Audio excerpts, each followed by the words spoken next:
আসসালামু আলাইকুম। নাজদিন আহমেদ স্বাগত জানাচ্ছি এনটিভির মধ্যরাতের খবরে। স্মার্ট বাংলাদেশ বিনির্মাণে মানব সম্পদ উন্নয়ন, কর্মসংস্থান, খাদ্য নিরাপত্তা, সামাজিক নিরাপত্তা বেষ্টনীর বরাদ্দ বাড়ানো হচ্ছে আগামী বাজেটে। একই সাথে রাজনৈতিক ও অর্থনৈতিক স্থিতিশীলতা বজায় রাখার উপর জোর দেওয়া হচ্ছে বলে জানিয়েছেন প্রধানমন্ত্রীর অর্থনৈতিক উপদেষ্টা ডক্টর মশিউর রহমান এবং অর্থ প্রতিমন্ত্রী ওয়াসিকা আয়েশা খান। তবে বড় আকারের বাজেটকে রাজনৈতিক উচ্চাভিলাষ উল্লেখ করে অর্থনীতিবিদরা বলছেন, শর্তযুক্ত বৈদেশিক ঋণের কারণে আগামী বাজেট বাস্তবায়ন আরও জটিল হতে পারে বলে আশঙ্কা করছেন তারা। বৃহস্পতিবার এফবিসিসিআই এনটিভি আয়োজিত কেমন বাজেট চাই অনুষ্ঠানে এসব কথা উঠে আসে। আরও জানাচ্ছেন শফিক শাহিন।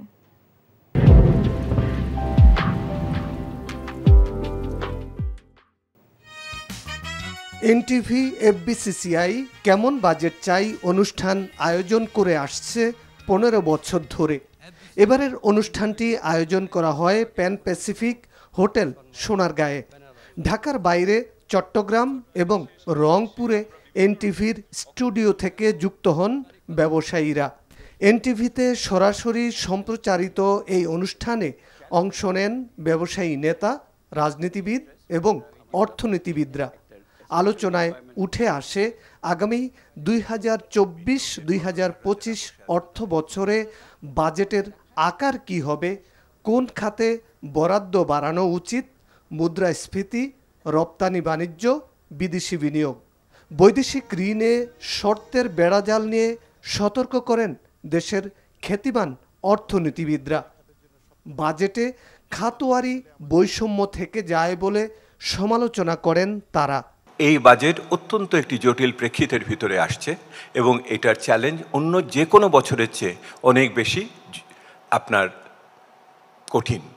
এবং সর্বোপরি বাংলাদেশ এই মুহূর্তে আইএমএফের সাথে একটি শর্তযুক্ত ঋণের ভিতরে রয়েছে, যে সমস্ত প্রতিশ্রুতি পরিপালন করাটা তার জন্য এখন খুব বাধ্যবাধকতায় পরিণত হয়েছে। যতক্ষণ পর্যন্ত না ব্যাংকিং খাত এবং আমার জ্বালানি খাতের সংস্কার না হবে, বাংলাদেশের এসডিজি বাস্তবায়ন, এলডিসি থেকে বেরোনো, উচ্চ মধ্যম আয়ের দেশ সবগুলোকে ওরা বিপদসংকুল করে ফেলবেন। যদি আপনি বাংলাদেশকে সামনে নিতে চান, ব্যাংকিং খাত ঠিক করেন, জ্বালানি খাত ঠিক করেন। মূল চ্যালেঞ্জটা এখন আমার মনে হচ্ছে মানুষের জীবিকার সংগ্রামটা কিন্তু আস্তে আস্তে পলিসি মেকারদের আড়ালে চলে যাচ্ছে। ফার্স্ট প্রেফারেন্স দিতে হবে মানুষের এই যে কষ্টের লাগা মূল্যস্ফীতি এবং সামাজিক উন্নয়ন। পথের বাধাটা একটু সরিয়ে দিন। এই 12-14 জায়গায় একজন শিল্পপতি, বাইরের লোকজন আসবে কেন এখানে? এখানে কত ঘাটে কত জায়গায় যেতে হয়। আলোচনায় অংশ নিয়ে ব্যবসা বান্ধব পরিবেশ নিশ্চিতের পাশাপাশি কর জাল বাড়ানোর দাবি জানান ব্যবসায়ী সংগঠনের নেতারা। জ্বালানি সরবরাহ নিশ্চিত করার পাশাপাশি মুদ্রাস্ফীতির লাগাম টেনে ধরার আহ্বান তাদের। হয়রানি মুক্ত পরিবেশও চান ব্যবসায়ীরা। বর্তমান পরিস্থিতিতে মূল্যস্ফীতি নিয়ন্ত্রণ ও বাজার মনিটরিং, বৈদেশিক মুদ্রা রিজার্ভ, ডলার সংকট, সুদের হার বৃদ্ধি, ব্যবসায় ব্যয়, এলডিসি উত্তরণের পরবর্তী চ্যালেঞ্জ, জ্বালানি সংকট সহ নানাবিধ সমস্যার মধ্য দিয়ে যাচ্ছি আমরা।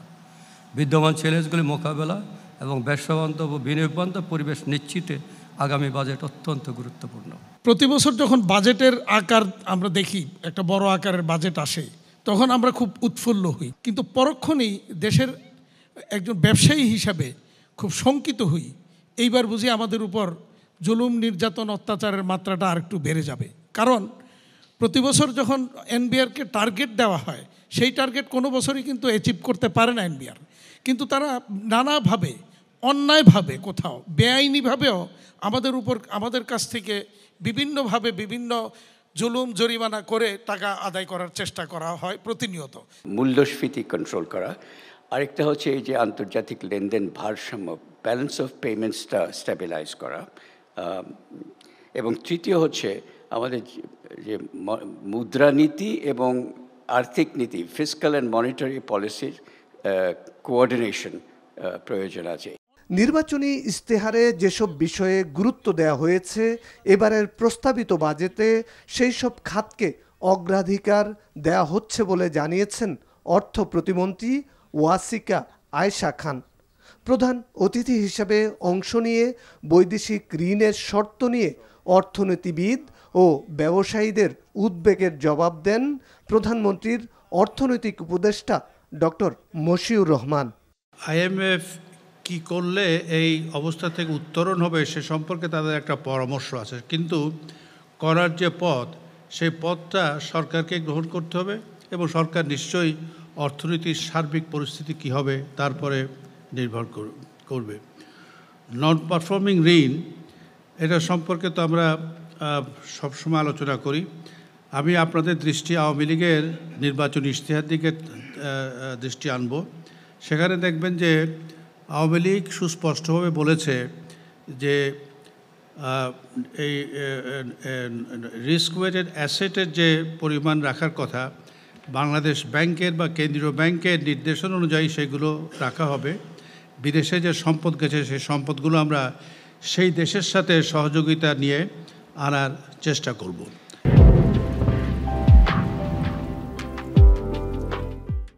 স্মার্ট বাংলাদেশ বিনির্মাণে সাশ্রয়ী, টেকসই, অন্তর্ভুক্তিমূলক, জ্ঞানভিত্তিক ও উদ্ভাবনী কার্যক্রমের উপর গুরুত্ব আরোপ করা হবে।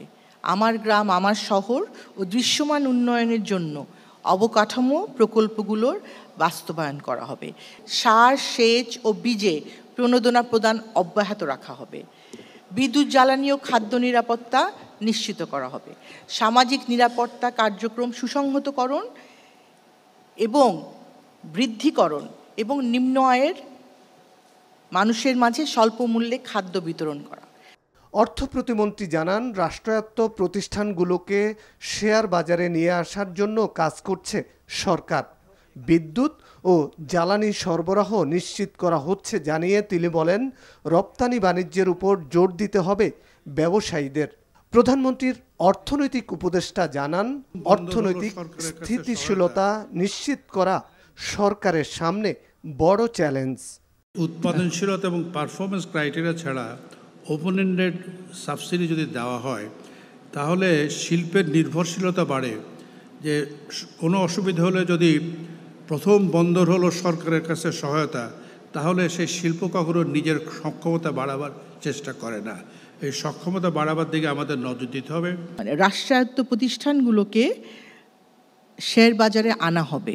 শেয়ার বাজারে রাষ্ট্রায়ত্ত প্রতিষ্ঠান আসলে সেখানে ইনভেস্টরের কনফিডেন্সের বিষয় আছে, কনফিডেন্স বাড়বে এবং শেয়ার বাজার চাঙ্গা হবে।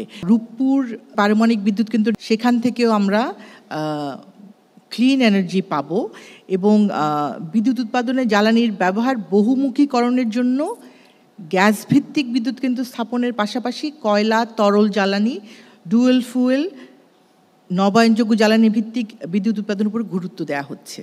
কেমন বাজেট চাই অনুষ্ঠানে আগামী বাজেটে সাধারণ মানুষ ও প্রান্তিক ব্যবসায়ীদের প্রত্যাশার কথা তুলে ধরা হয়।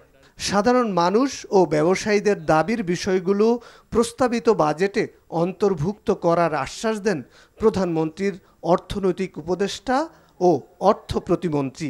আপনাদের যে বক্তব্য আছে এর ভিতরে যুক্তিসঙ্গত যেগুলো আছে সেগুলো এই বাজেট তৈরির সময় খেয়াল রাখা হবে। Shafiq Shahin, NTV news, Dhaka. ধন্যবাদ। কেমন বাজেট চাই অনুষ্ঠানে ব্যবসায়ীরা বাজেট বিষয়ে তাদের মতামত ও অর্থনীতির নানা দিক নিয়ে আলোচনা করেন। অনুষ্ঠানে উপস্থিত অতিথিদের মূল্যবান বক্তব্য শুনে আসি। আমাদের প্রতি মাসে যদি আমরা ঠিকমতো ভ্যাটটা না দিতে পারি রিটার্ন, তাহলে আমাদের যে জরিমানাটা হয় সেটা আমাদের জন্য খুব একটা ভারী একটা ব্যাপার হয়ে যায়। আমরা ইজি ডুইং বিজনেসের কথা বলছি। আমরা 16 থেকে 20টি পর্যন্ত আমরা রেগুলেটরি অথরিটির লাইসেন্স নিয়ে আমরা ব্যবসা করতে হয়। এটাকে কিভাবে সহজকরণ করা যায়? আমাদের যে এসএমই খাত, এই এসএমই খাতকে আমাদেরকে এগিয়ে নিয়ে যেতে হবে। তাদের যে বিনিয়োগের যে ব্যবস্থা সেখানে সহজীকরণ লাগবে এবং এনবিআরের যে নীতি সহযোগিতা সেখানেও সহজীকরণ লাগবে। মানে এখন যেখানে আমরা হয়তো বা 100 কোটি টাকাও ট্যাক্স জেনারেট করি না, সেটাকে কিন্তু আসলে 2 লক্ষ মানে 20,000 কোটি টাকা পর্যন্ত নিয়ে যাওয়া সম্ভব যদি আমরা একটা 6-7 বছরের একটা টার্গেটেড প্ল্যান দেই। এখনকার সময়ে মানি মার্কেটের অনেক ইম্প্যাক্ট কিন্তু রাজস্ব নীতি বা ফিসকাল পলিসি থেকে আসতেছে। সেই বিষয়ে বাজেটে যেন একটা চিন্তা চেতনা এইভাবে থাকে যে গভর্নমেন্ট বরোয়িং যখন বাড়ে তখন ব্যাংকিংয়ের উপর কী ইম্প্যাক্টটা পড়ে, সেটা ব্যবসা বাণিজ্যের উপর কী পড়ে। একদিন 80 পয়েন্ট, একদিন 60 পয়েন্ট, জাস্ট এই একটা খবরের জন্য কিন্তু বাজারটা এত বেশি অস্থির হয়ে গেছে। এটা একটু কনফার্ম করবেন যে actually what is the fact. নীরবে নিভৃতে স্রোতের বিপরীতে এই রেস্তোরাঁ সেক্টরটি দাঁড়িয়েছে। সরকারি হিসাবে 4,81,000 রেস্তোরাঁ এবং এই সেক্টরে সরাসরি 30 লক্ষ শ্রমিক কাজ করছে, কিন্তু আজ পর্যন্ত সরকারিভাবে এই সেক্টরে কেউ তাকায়নি, কোনো কাজও করেনি, শুধু জুলুম আর জুলুম।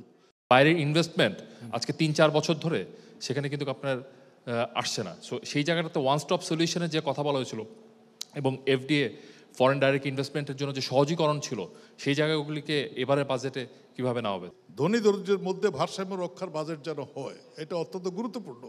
আর বিশেষ করে কর রেভিনিউ ডিপার্টমেন্টে দুর্নীতি বন্ধ করতে হলে অচিরেই সেখানে ডিজিটাল পদ্ধতি চালু করার ব্যবস্থা সরকারকে অবশ্যই নিতে হবে। স্মার্ট যুগে যাওয়ার জন্য এই আমাদের ক্যাশলেস সোসাইটি এবারে আমাদের পরিকল্পনা আছে কিনা, এবং এই আইসিটি যে হাইটেক পার্কগুলো কবে নাগাদ বাস্তবে রূপ দিবে, এইটার জন্য হাইটেক পার্কের বাজেটে এই ধরনের কোনো পরিকল্পনা আছে কিনা যে যে ক্যাশলেস সোসাইটির দিকে? আমাদের যে রেমিটেন্স যোদ্ধা যারা আছে অল্প আয়ের ছোট ছোট বিভিন্ন দেশের শ্রম বাজারে, তারা কিন্তু দেশকে ভালোবাসে, তারা দেশকে পয়সা পাঠাইতে চায়, কিন্তু 2 টাকা কম বেশির কারণে কিন্তু তারা এটা পাঠাইতে পারে না। আমার মনে হয় এখন যে রেমিটেন্সের যে 2.5% যেটা দিচ্ছেন, এইটাকে আমার মনে হয় এইটাকে 5% যদি করা যায়। আমি যদি ফায়ার সেফটি সিকিউরিটি রিপ্রেজেন্ট করি, প্রথমত হচ্ছিল ফায়ার সেফটি, আগুন লেগে কিন্তু প্রতি বছর অনেক প্রাণহানি ঘটে এবং আমরা সম্পদেরও হানি ঘটে, সেই সাথে আপনার দেশের কিন্তু ইমেজও নষ্ট হয়। সেই ক্ষেত্রে সরকারের আগামী বাজেটে ফায়ার সেফটি নিয়ে কোনো চিন্তা চেতনা আছে কিনা? দক্ষতা উন্নয়নে যদি আমরা খরচ না করি, তাহলে এই যে মিড লেভেলে যে বিদেশিরা আমাদের বিভিন্ন নেইবারিং কান্ট্রি থেকে আমাদের এখানে যে কাজ করতে আসে, তার মানে এখানে প্রায় 5 থেকে 6 বিলিয়ন ডলার বিদেশে নিয়ে যাচ্ছে। স্বাস্থ্য খাতে 5%-এর মতো বাজেট থাকে, কিন্তু কোনোদিন কি দেখেছেন যে বেসরকারি খাতের জন্য কোনো দিক নির্দেশনা আছে? কোনোদিন কখনো কোনো দিক নির্দেশনা থাকে না। আমরা যারা এখানে উৎপাদন করছি তাদের সাথে এবং যারা আমদানি করে নিয়ে আসছে তাদের সঙ্গে এই সিডির পার্থক্য মাত্র 5%, অথচ ভারতে যারা এই একই জিনিস আমদানি করে তাদের সিডি 15%, সামাজিক কর 10%, তারপরে আপনার এন্টি ডাম্পিং 2% এবং জিএসটিআই 18%, মানে অসম্ভব ব্যাপার আমদানি করে নিয়ে আসা। রংপুর বিভাগের বিশেষ অর্থনৈতিক অঞ্চল স্থাপন করা এবং নারী উদ্যোক্তাদের অগ্রাধিকার দেওয়া বিশেষ প্রয়োজন বলে মনে করছি আমি নারী উদ্যোক্তা হিসাবে। যে এবার কর্পোরেট ট্যাক্স রেট আরও 2.5% কমানো হবে, এটা আমরা শুনে সাধুবাদ জানাচ্ছি। রেমিটেন্স যারা পাঠাচ্ছে অনেকে কিন্তু রেমিটেন্স পাঠা কাগজপত্র তাদের থাকে না, সেই টাকাটাও কিন্তু অপ্রদর্শিত হয়, ওটা কিন্তু কালো টাকা না, তারা কিন্তু অনেক কষ্টের টাকা, সেই টাকাটা আমরা চাচ্ছি আমাদের খাতে দেওয়ার জন্য। যদি আমরা এই অর্থনৈতিক সংকট মোকাবেলার জন্য যে সামাজিক অবদান খাত একটা বা কোনো একটা তহবিল যদি তৈরি করি, অনেকেই হয়তো উৎসাহী আছেন দেশে বিদেশে থেকে, হয়তো কেউ ডলারে কন্ট্রিবিউট করলেন, কেউ টাকায় কন্ট্রিবিউট করলেন, তো এইভাবে করে কিছু চিন্তা করতে পারি কি না, আমি জাস্ট একটা আইডিয়া হিসেবে আমরা দিচ্ছি। বাজেটে আমরা সবসময় দেখি যে সামাজিক নিরাপত্তার যে বিশাল অঙ্কের, এই বছরও 1,26,000 কোটি টাকার একটা বিরাট অঙ্ক দিয়ে একটা শুভঙ্করীর ফাঁক দেওয়া হয়। তার অর্ধেকেরও বেশি টাকা হচ্ছে সরকার থেকে অবসরপ্রাপ্ত যে পেনশনের কর্মকর্তাদের পেনশনের টাকাটা এখানে বরাদ্দ হয়।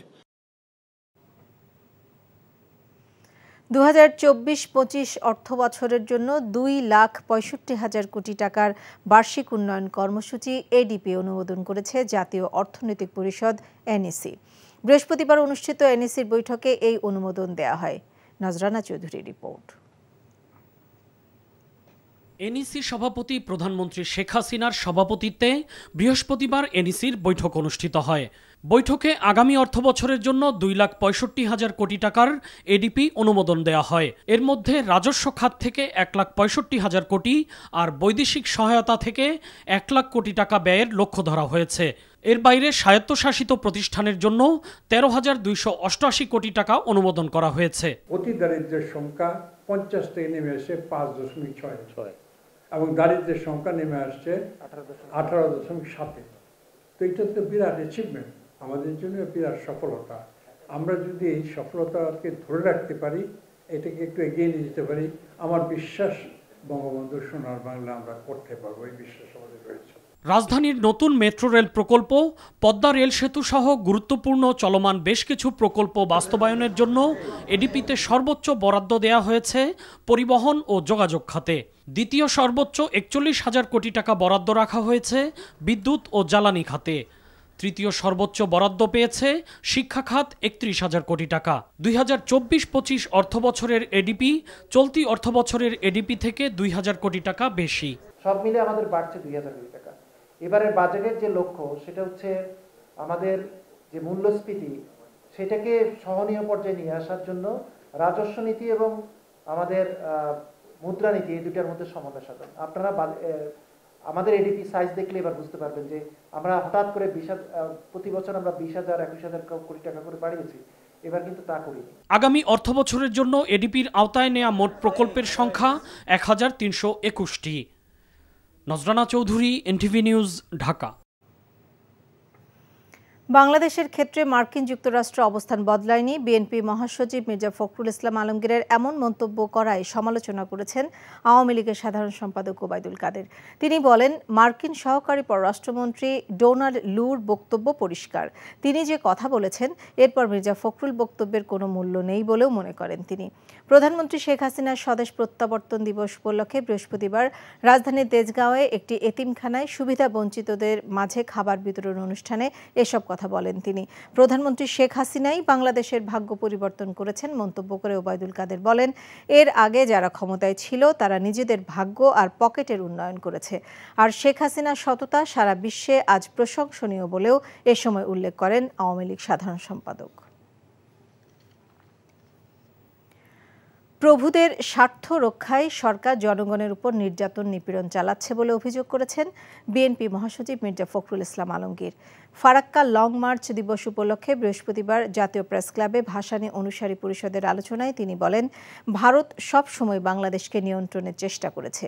বিশেষ দায়িত্ব নিয়ে আওয়ামী লীগ সরকার ক্ষমতায় আছে বলেও অভিযোগ করেন মির্জা ফখরুল। বলেন, বর্তমান সরকারের নতজানু পররাষ্ট্র নীতির কারণে অভিন্ন কোনো নদীর পানির ন্যায্য হিস্সা আদায় করা যায়নি।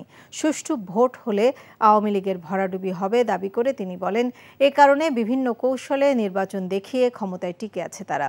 সরকার হটাতে মতভেদ ভুলে সব দলকে ঐক্যবদ্ধ আন্দোলনে নামার আহ্বানও জানান বিএনপি মহাসচিব। দেশের বেশিরভাগ অঞ্চলের উপর দিয়ে বয়ে যাচ্ছে মৃদু থেকে মাঝারি তাপপ্রবাহ। এ কারণে বুধবার রাত থেকে 2 দিনব্যাপী হিট অ্যালার্টের সতর্কতা জারি করেছে আবহাওয়া অধিদপ্তর। জানানো হয়েছে, রাজশাহী, রংপুর, ঢাকা, খুলনা ও বরিশাল বিভাগের উপর দিয়ে চলমান তাপপ্রবাহ বুধবার সন্ধ্যা 6টা থেকে পরবর্তী 48 ঘন্টা অব্যাহত থাকতে পারে। তবে আগামী শনিবার থেকে দেশের বিভিন্ন অঞ্চল সহ ঢাকায় মৃদু থেকে ভারী বর্ষণ হবে। এর ফলে তাপমাত্রা কমে আসবে বলেও জানিয়েছে আবহাওয়া অধিদপ্তর। আবহাওয়া অফিসের সতর্ক বার্তায় বলা হয়েছে, রাজশাহী, চুয়াডাঙ্গা সহ উত্তর দক্ষিণের কিছু জেলায় তাপমাত্রা অব্যাহত থাকবে। এসব জেলায় হালকা বৃষ্টি হলেও তাপমাত্রা কমতে সময় লাগবে। আবহাওয়া বার্তায় বলা হয়েছে, আগামী কয়েকদিনের মধ্যে হালকা ও ভারী বর্ষণের সাথে কালবৈশাখী ঝড় হবার সম্ভাবনা রয়েছে।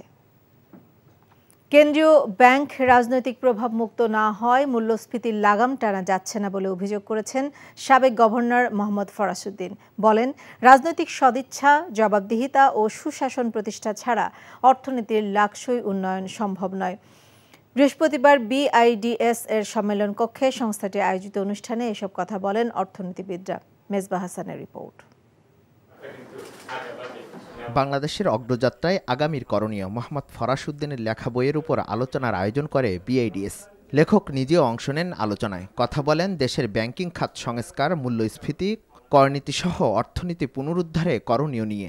তার দাবি, রাজনৈতিক প্রভাবের বাইরে না যেতে পারলে বাংলাদেশ ব্যাংক আর্থিক খাতে শৃঙ্খলা আনতে ব্যর্থ হবে। ব্যাংকের আমানত, ব্যাংকের ঋণ এরা 2 গুণের চেয়ে বেশি হয়ে গেছে, কিন্তু বাংলাদেশ ব্যাংকের কোনো জনবল বা কোনো আর্থিক বা অন্যান্য কোনো ক্ষমতা কিন্তু বৃদ্ধি পায় নাই। এটা আমাদের বিবেচনায় রাখতে হবে। এ সময় ব্যাংকের অর্থ লুট হচ্ছে বলে অভিযোগ করেন অর্থনীতিবিদরা।